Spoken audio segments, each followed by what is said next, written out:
Salve a tutte e a tutti, oggi faremo una buonissima crostata finlandese, dal nome un po' difficile da pronunciare, ma davvero buonissima. È una crostata ai mirtilli che oltre ad essere veramente buoni danno un tocco elegante e la rendono molto bella. Questo dolce si prepara soprattutto in estate ed è usanza accompagnarlo con un po' di gelato alla vaniglia. Iniziamo subito a prepararlo partendo dalla frolla. Vi ricordo che tutte le dosi sono in descrizione. Mettiamo in una ciotola la farina di tipo integrale o di segale. Mettiamo lo zucchero e un pizzico di sale, 2 cucchiaini di cannella che è molto usata e mescoliamo. Aggiungiamo quindi l'acqua oppure un latte vegetale a scelta e poi l'olio, meglio se di mais oppure di girasole. Mescoliamo e dopodiché impastiamo con le mani. Raccolta tutta la farina e formato un panetto omogeneo, lo potremo riporre nella ciotola e portare in frigorifero a riposare per circa una mezz'oretta. Nel frattempo prepariamo un po' di crema pasticcera mettendo in un pentolino l'amido di mais, lo zucchero, un pochino di vaniglia e aggiungiamo il latte d'avena, dapprima poco così che potremo mescolare evitando i grumi, dopodiché aggiungiamo tutto il resto. Sempre mescolando e poi portiamo sul fuoco, sulla fiamma medio-bassa. Aspettiamo che arrivi ad ebollizione e che si addensi a dovere, magari aggiungendo un po' di scorza di limone. Mescolando continuamente ci vorranno circa 10 minuti. Quando sarà così e la consistenza ci soddisferà, sarà pronto. Portiamo via dal fuoco e lasciamo raffreddare completamente. In un contenitore freddo si farà prima. Nel frattempo riprendiamo l'impasto della pasta frolla e portiamolo su un piano infarinato.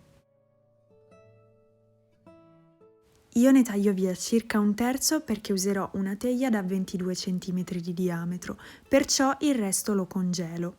Intanto vado a stendere con il mattarello la maggior parte dell'impasto. Anche il mattarello deve essere sempre ben infarinato. Stendiamo la pasta finché non sarà abbastanza fine, ovviamente non troppo, ma l'importante è che avrà in tutti i suoi punti lo stesso spessore, perché così non si brucerà o resterà cruda in altri. A questo punto, grazie alla carta forno che avremo sotto, la rigiriamo all'interno della teglia, sistemando bene i bordi, tagliando via se necessario le parti in eccesso e sistemando poi di nuovo i bordi con le dita perché non devono essere troppo fini altrimenti si bruceranno, né troppo spessi altrimenti rimarranno leggermente crudi, quindi sistemiamoli dando anche una forma regolare. A questo punto saremo poi pronti. Occupiamoci della crema a cui aggiungeremo lo yogurt di soia, meglio se senza zucchero. Mescoleremo poi anche l'amido, le dosi sono sempre qui sotto in descrizione per ricordarvelo, e mescoliamo, cercando di evitare grumi.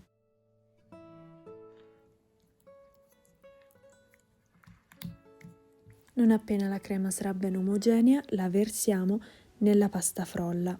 Livelliamo per bene e questa è la mia parte preferita.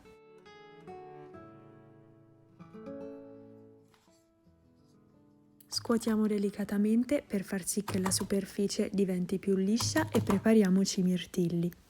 Ammetto che anche questa è stata la mia parte preferita, ovvero quella di mettere i mirtilli tutti ordinati secondo dei cerchi abbastanza concentrici, tutti con la corona, chiamiamola così, verso l'alto. Dopo questo bel lavorino inforniamo la torta a 180 gradi per circa 20-25 minuti. Dipende anche dai forni, quindi controlliamo di tanto in tanto. Una volta sfornata la crema risulterà abbastanza compatta. Aspettiamo che si raffreddi un po' per levarla dallo stampo e trasferirla su un bel vassoio. Decoriamo, volendo, con un po' di zucchero a velo, che non è del tutto necessario. Poi tagliamo la torta a fette, dovrà essere abbastanza tiepida, e poi la serviamo in un piatto. Solitamente, come ho già detto, questa torta si può servire anche tiepida con un po' di gelato alla vaniglia. Il contrasto sarà molto buono perché sarà caldo e freddo. Questa torta è davvero molto buona, fateci sapere cosa ne pensate e se la proverete. Se avete domande ci sentiamo nei commenti. Al prossimo video!